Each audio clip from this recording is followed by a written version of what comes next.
Hold up, you two. All right, Mom fans out. Teen daughter is a psycho killer. I ain't gonna lie, folks. I seen this motherfucker on the recommended. You feel me? I'm like, yeah, I'm gonna say this shit for stream. No, this shit old, but I'm like, yeah, fuck. Whenever I watch it. And today is the day. Crime Time vid. You know, we fuck with these. Let's see what happens when Mama finds out daughter is a psycho killer. All right, like the video. Follow more Twitch, Tynowolf, subscribe, whatever. Let's go. If you want to, like. Miramar Police Department. Yeah. How you doing, ma'am? I'm waiting for my sister to go over there. What happened? What happened? I just here to speak to you over here for a second. Oh, Lord. Right now, there's an investigation, and I guess it's your daughter. Yeah, that's my Your daughter. daughter, her name came up, so we have to keep everybody out of the apartment. Police arrived at the home of 17-year-old Christy Parisian, where her mother was informed that Christy had become involved in a strange and violent incident.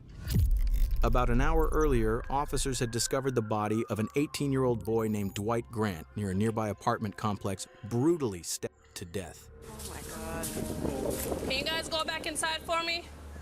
Can you go back inside, please? Don't. Just do as I ask, please. Officers have been taken into custody in the murder of 18-year-old Dwight DJ Grant. After a body was found there, Local 10's Andrew Perez is live. For this 18-year-old from Miramar High School, and instead, officers found a body. As new clues surfaced and the investigation continued, police uncovered a hidden conflict between Dwight and 3 of his classmates from Miramar High School. Now officers needed to track all 3 of them down as quickly as possible to figure out what had really happened, what each of their roles was, and more importantly, why. But what detectives were about to learn about how this murder happened, why it happened, and just how complicated it truly was, turned out to be far more shocking than anyone expected. You can't get away with nothing! There's cameras everywhere.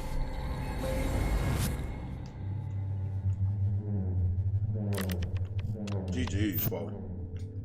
Everything started on a Sunday evening.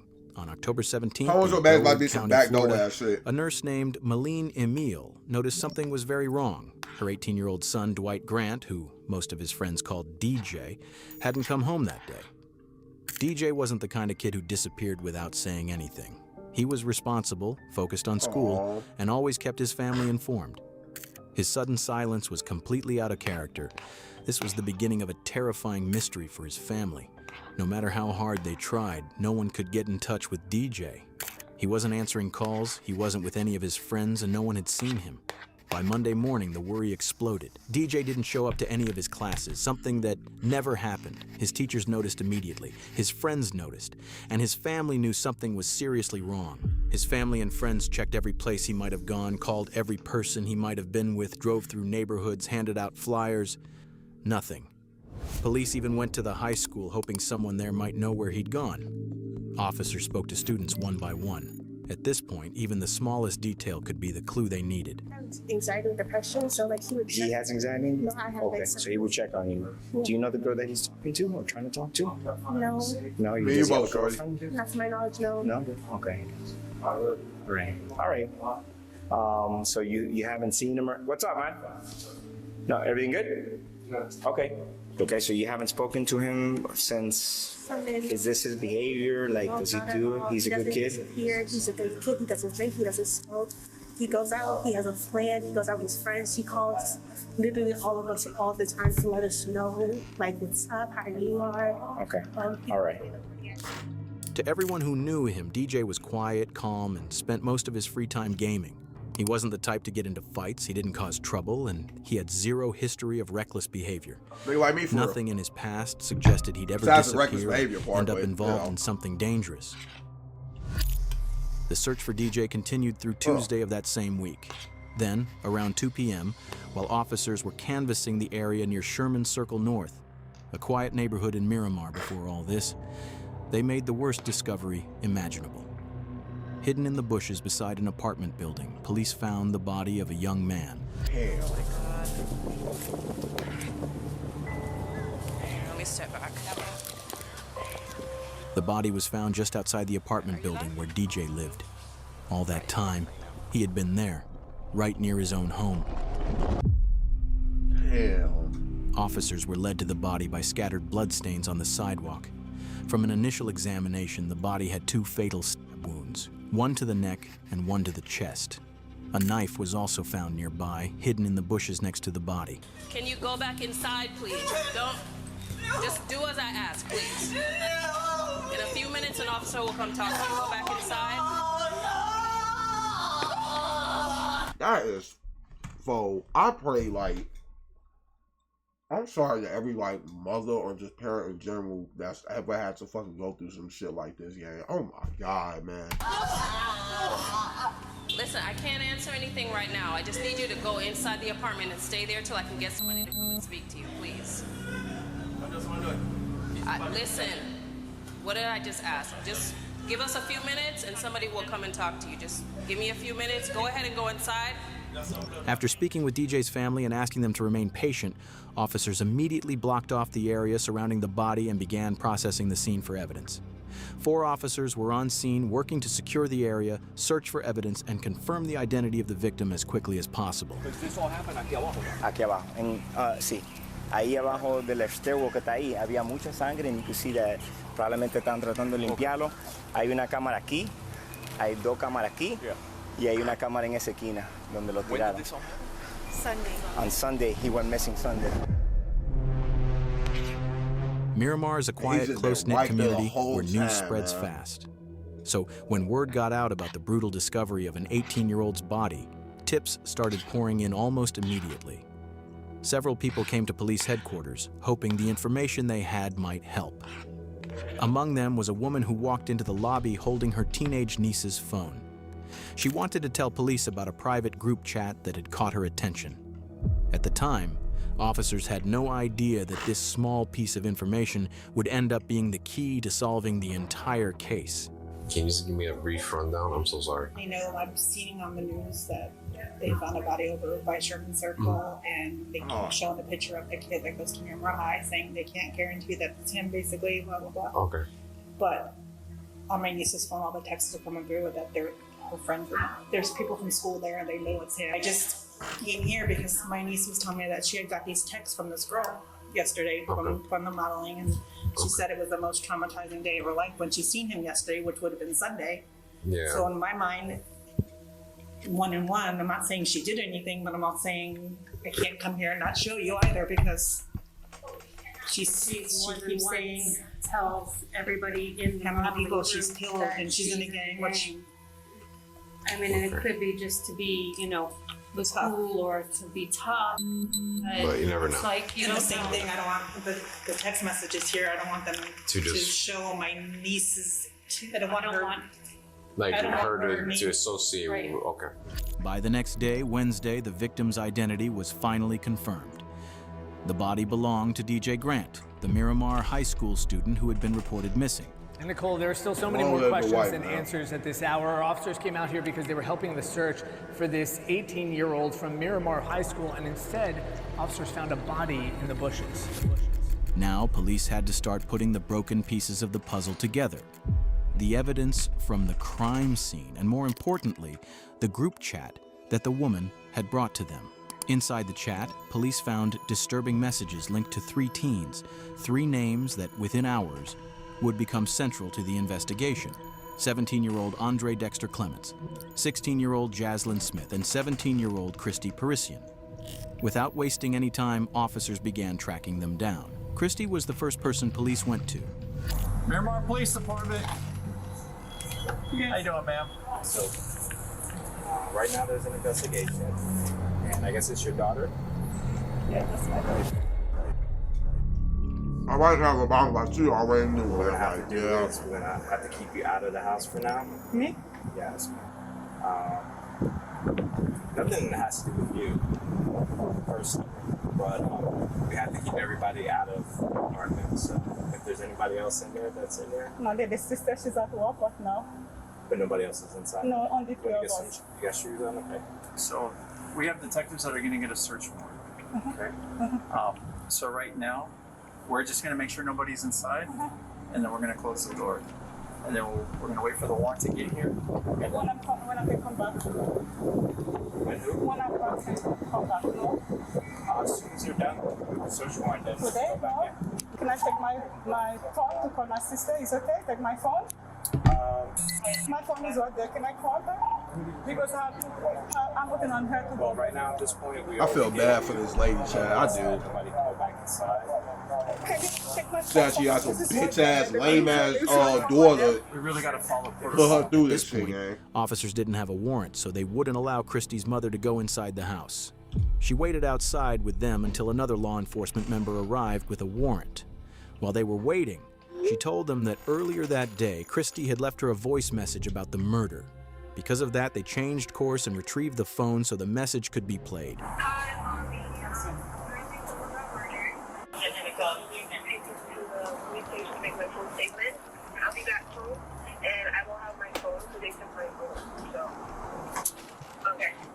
By now, the police had already spoken with Christy at the station. Her mother wasn't able to provide any additional information.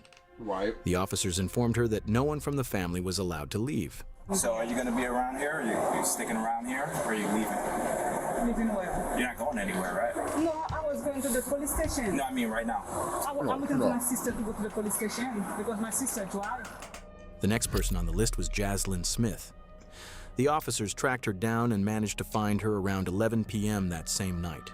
Outside her family's apartment, they spoke with her while her mother was present. Jaslyn, did you hurt this person? No, I didn't. Because I didn't hit him or anything. I was just told to push him and make sure he stayed on the phone. I don't know exactly what happened. Look, ugly ass look. Oh, man, let me watch my mouth. She said that she was told to keep him in a corner. So, bitch, so, hey, listen, you big back ass bitch. You think that makes you innocent? So, yeah, you kept him in a corner so niggas could fuck him up. Yeah. You guilty, bitch. You helped see, let me. Andre. Okay.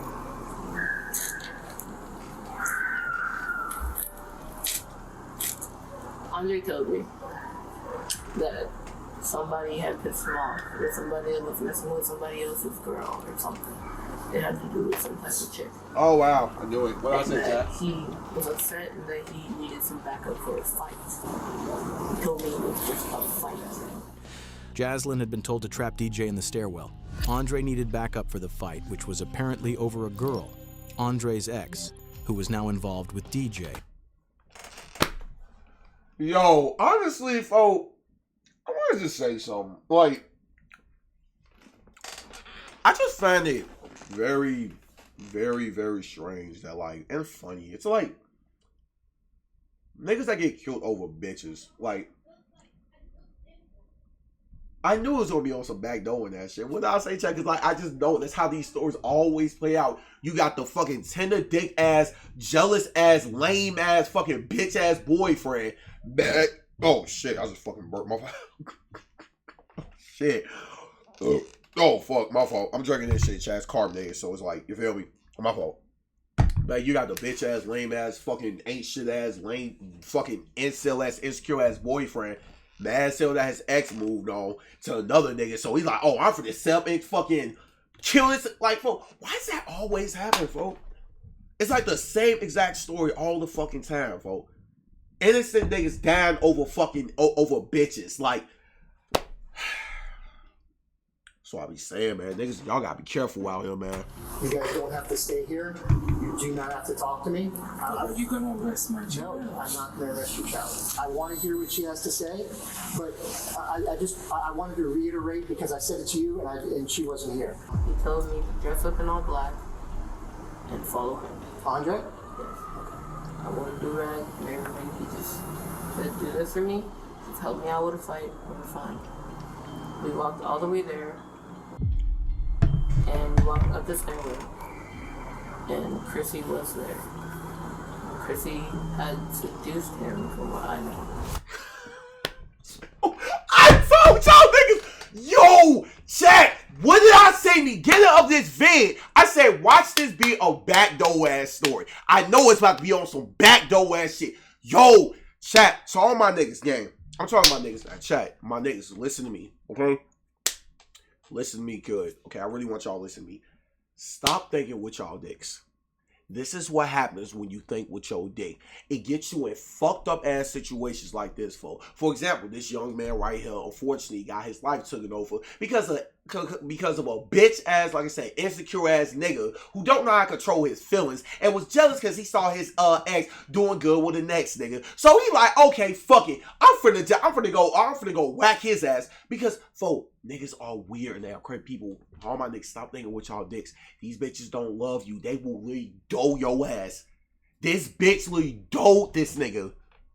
What did I say, chat? The reason I be knowing this, chat, because these how all these stories always play out. I literally said, why this be like a backdoor ass store? I know it's about to be on some backdoor ass shit. Yup, she went us to do some. Shit, they ran in the. I'm already knowing, yeah. That's how the story. I already know what happened.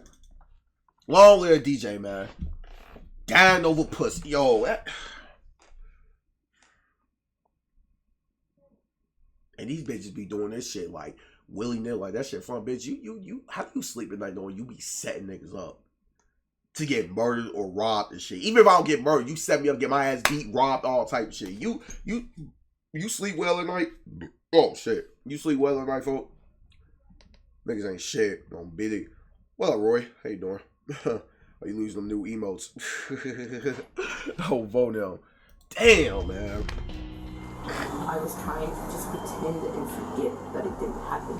I already knew that if something like this was going to happen. I already knew the cops were going to show up sooner or later. And I already started preparing myself for the worst, Ma. What do you mean by preparing yourself for the worst? If they send me away, Ma.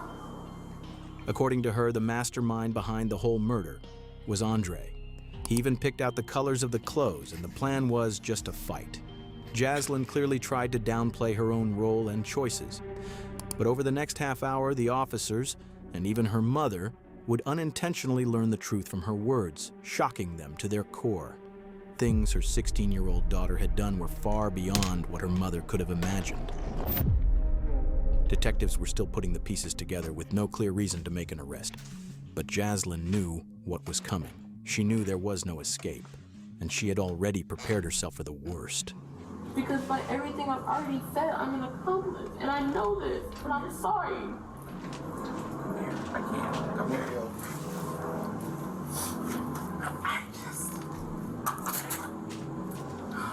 The female officer at the scene can be seen briefly laughing when Smith lets out a sigh. But there's nothing funny about what's happening. But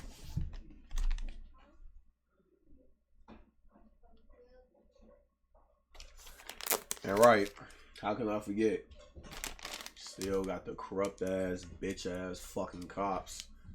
Bitch, you laughing? What's funny? I want to know what's funny. Can I get in a joke? I want to know what's funny. Let me know what's funny. Let me know. Let me know right now. What's funny? I want to joke. I want to laugh. What's funny? We're talking about innocent little boy's life who got taken the fucking way, who got backdoored by a bitch, and you over here laughing. What's funny? I mean, I'm just asking. Maybe she knows some shit. I don't know. Maybe I want to laugh. What's funny? Exactly. Like, well, what's funny? Like, I want to know. Let me know. What's funny, shorty? What's funny? This funny to you? Ooh, you lucky I'm not in a bad mood, bitch, because I'll say some crazy shit right now. Sometimes this is one of the things I wish I was on the green app instead, because, child, I ain't gonna lie, I'll be saying all type of TOS ass words. See, I have to, when I'm on this platform on Twitch, I have to be PG-13. Like, I be showing y'all my personality, but, like, gang, y'all don't know my real, like, gang, I'll be woo, oh, yeah, you know what you teenager are. has been killed, and Jaslyn has just admitted her role in what happened. She's now given police a motive.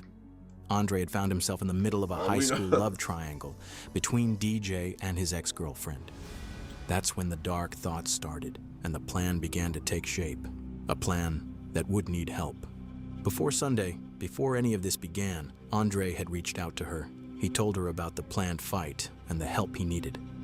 Now sitting in a police car beside her mother, the officer asks Jaslyn to walk them through everything, step by step, starting from that moment. So I'd like for you to kind of tell me, step by step, on how everything occurred, you know? Before Sunday, before he came over. Who's he? Andre. Andre's from school also? Yes. Before he ever came over, he told me Friday. And it makes me think, right, too, chat? I be thinking to myself sometimes, it's like, like, so your plan was to kill this nigga, right, shorty? I mean, nigga, whatever, right? Y'all cool. Like, Andre, that was your plan. So it's like all over a bitch, by the way, who you not even with no more. And sometimes you gotta ask yourself, okay, so you kill this nigga, then what? It's like,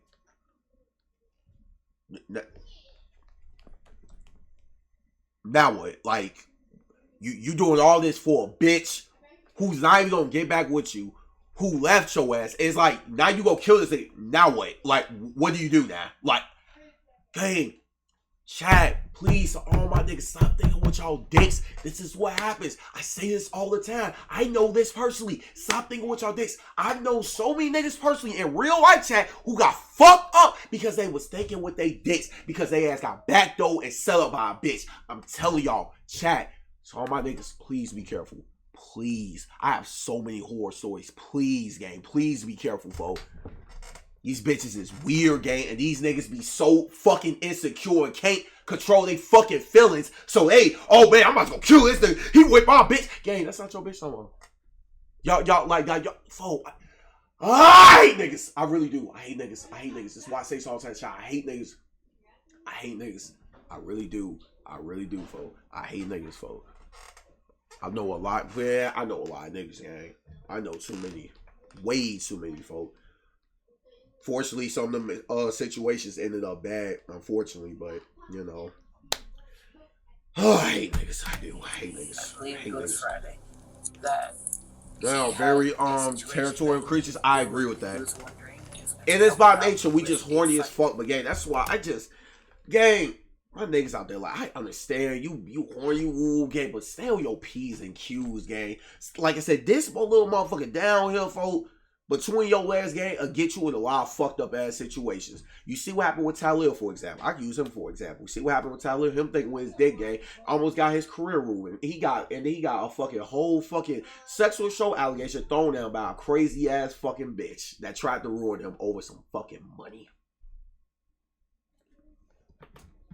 This shit be, come on, man. This shit be real, folk. Come on. Please, folk, be careful. Knowing that I used to fight in elementary and used to be a bad kid-ish outside of school. Agreed because he's a good friend of mine and like it's just a fight. He had said he was going to be coming over around 6. Okay. He came over at least 6:45, close to 7 o'clock. Okay. And he had proceeded to tell me the whole scenario of we're gonna get dressed in all black. You're gonna wear clothes that you don't care about. You're gonna wear gloves. You're gonna wear do-rag. I know the whole layout of the building. Andre already knew that Jaslyn had a reputation for fighting when she was younger. That was exactly why he chose her. He even picked out what Jaslyn should wear, telling her to wear gloves and protect her hair. Jaslyn's account helps clarify the days leading up to the murder, but one thing stands out. She repeatedly tries to downplay her role, presenting herself as someone who was merely influenced rather than involved. A claim that within minutes would be completely undermined by a small slip she made. Look at this little bitch. Look at her. She knew what the fuck she was getting herself into, folks. Look at her.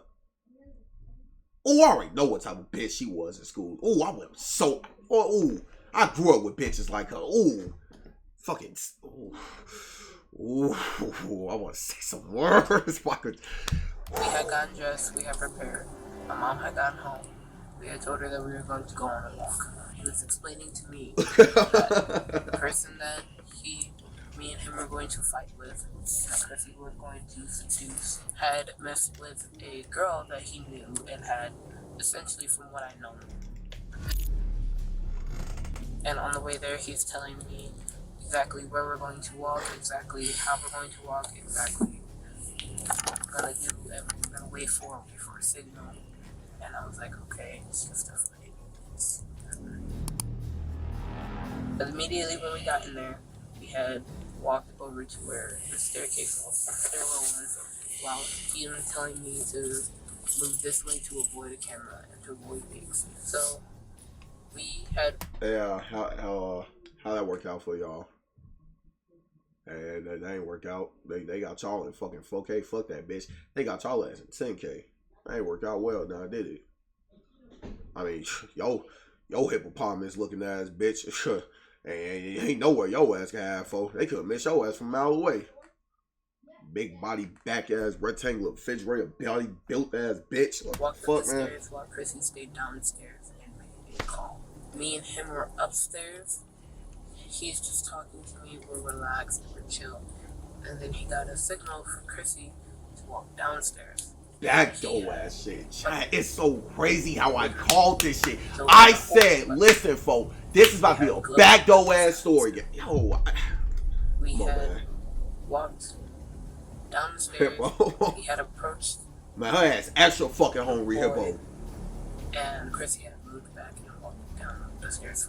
Did you know this boy or no? Okay. Boy tried to make a run with it, run for it, after Andre approached him and was like, yeah, we have a problem. He has me standing behind. Chrissy looked at me and he made a run for it, and I'm like, okay, weapons just for intimidation, I'll put this down. I ran and I helped Andre to tackle him and put him onto the ground. Jaslyn uses the word weapon. Even though she's detailed and specific in almost every other part of her story, she keeps this part vague. We already know DJ was found with 2 stab wounds, so whatever the weapon was, it clearly wasn't a gun. What that weapon actually was, and why Jaslyn avoided naming it, becomes clear later in the interview.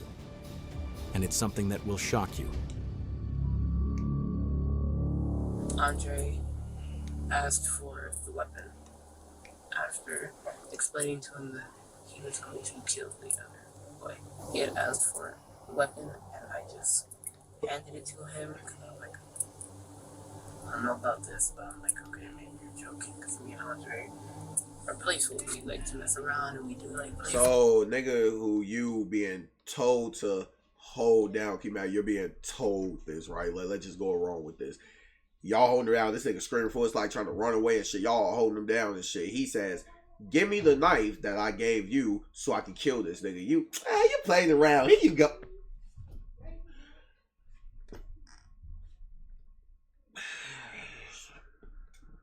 You see, retarded. No said. We're just very like sibling type relationship. Damn, y'all have a sibling type relationship where y'all play about killing niggas? Oh wow. I ain't ever had that. I don't have that type of relationship with none of my siblings. I don't know, but everybody ain't me though. Maybe that's just me. Nothing felt like a joke. The weapon he used, the level of planning involved, his behavior, and the sheer intensity of the violence he unleashed all point to the same conclusion. This was a planned killing, not a spontaneous act. He proceeded to take out a small weapon and attempt to stab. And he was failing, and I was just like, okay, I can see it because I'm holding his legs. So I'm in a position where I'm holding both of his legs and I'm wrapped around his under torso, and I just feel poking right here. Jaslyn claims she didn't know Andre's full plan, but she did admit that she helped, holding DJ down even after the stabbing began. As disturbing as that is, Jaslyn never stopped or showed regret during the attack, not when DJ was begging for help, not even as he was slipping in and out of consciousness after being stabbed. And then he had another smaller weapon, and he took that out, and he stabbed him right here. Also, the boy was just like, you're gonna kill me, just choke me out, or like end it, because he kept going in and out. DJ knew he was dying. Under the pressure and pain he was in, he begged Andre to choke him and end it quickly. Andre ignored him and stabbed him again. After that, DJ went unresponsive, he stopped struggling and tragically died at the scene. In Jaslyn's version of events, she says she was told to do what she was assigned without asking questions. As the confrontation escalated, she says she didn't fight back because she was terrified of what might happen. Throughout her account, she places nearly all the blame on Andre. That explanation mostly holds up until Jaslyn slips up. In the middle of her story, she mentions a detail that seriously undermines her claim that she didn't know this was a murder plan, and instead places her right at the center of it. Prior to this, he had told me that this was the first person he had ever killed. prior to the deal, I told you that? When we were at the house, we were just talking about the whole plan of what to do, what was gonna happen. Got you, bitch. You fucking big back ass fucking rectangle fucking body built ass hippopotamus fucking EDP 445 built ass sloppy lame ass bitch. We fucking got you. Dumb asshole. Stupid. Stupid as fuck. Right, prior to this. Wait. So y'all was talking about killing? Wait, I thought it was a fight, shorty. I thought it was a fight. What do you mean he told you probably this is the first person he's about to have a kill? Wait, I thought you... Oh. So, I guess... oh, man, folks. Wrong there, DJ. He was going to kill somebody until at this time. Like, this is the first person. And leave it here. I'll ask Chrissy. Leave. That single detail changes everything. It shows that Jaslyn knew about the premeditated, murder exactly. long before it Plain happened. simple. Now her story starts to crack. It directly contradicts her earlier claim that she had no idea this was meant to be a killing. At this point, it's clear she was far more involved in both the planning and the decision than she had admitted. That's when the officer shifts the focus and asks about the weapon used in the attack. I'm assuming it's a knife then that he had? There is a knife and there is a longer what? Sword? Okay. Bitch, a knife what? is something that can be easily concealed, but a sword isn't. Hiding something like that would be almost That's what I'm impossible. saying, gang. What the It's fuck? hard to believe that Jaslyn and Christy could have been around Andre all that time without noticing the sword.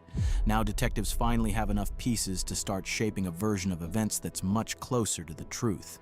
But before moving forward, they still needed to make sure the physical evidence matched the story. So you saw the big sword when he first showed up here in the first place? I didn't see it exactly. I saw that there was a bag with it, and I was like, okay. Because somebody else had taken everything out of the house behind us, and I didn't know where that was. And I believe it was either in like a jacket with him, or with Chrissy in an extra jacket, or in a bag with them. Jaslyn could tell detectives were zeroing in on one key detail.